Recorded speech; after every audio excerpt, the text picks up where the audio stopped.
இப்போ பசங்களுக்கு லீவ் விட்டோன்னா நம்ம என்னடா செஞ்சு கொடுப்போம், வெரைட்டியாக யூடியூப்பில் பார்த்து அழகழகாக செஞ்சு கொடுக்கலாம் அப்படிங்கிற மைண்ட் செட்லாம் நிறையா இருந்தாலும் பொருட்கள் அதுக்கானது வேணும். அதை விட முக்கியமாக நமக்கு வந்து சிலிண்டர் முக்கியம். ஏன்னா இங்கே வந்துட்டு இன்ன வரைக்கும் நாங்கள் புக்கே மாற்றல. ஆனால் அதனால் வந்து சுண்டக்காய் பச்சடி வச்சுட்டு கீரை, அதுவும் முருங்கைக்கீரை ரொம்ப நாள் ஆச்சு இன்ஸ்டாமார்ட்டில் ஆர்டர் போட்டு அந்த முருங்கைக்கீரையும் பொரிச்சிட்டேன்.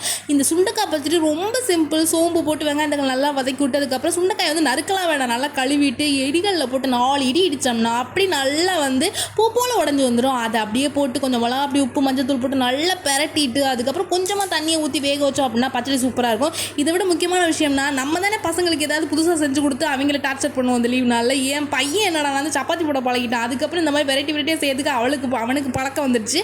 அதனால் இதெல்லாம் எனக்கு செஞ்சு கொடுத்து என்னையை டார்ச்சர் பண்ண ஆரம்பிச்சிட்டான். என்ன பண்ணுறது, பசங்களோட ஆர்வத்துக்கு ஒரு எல்லையே இல்லாமல் போயிட்டு இந்த கால பசங்க வந்து எப்படி கிச்சனில் நின்று அவ்வளோ அழகாக வேலை பார்க்குறேன்னு எனக்கே ஆச்சரியமாக இருக்கும். நல்லா சாப்பிட்டு அதுக்கப்புறம் அரசியலில் ஒரு 4 வார்த்தைகள் பேசிட்டு அதுக்கப்புறம் வந்து தூங்க போயிட்டேன். நெக்ஸ்ட் வீடியோவில் சந்திக்கலாம். பாய்.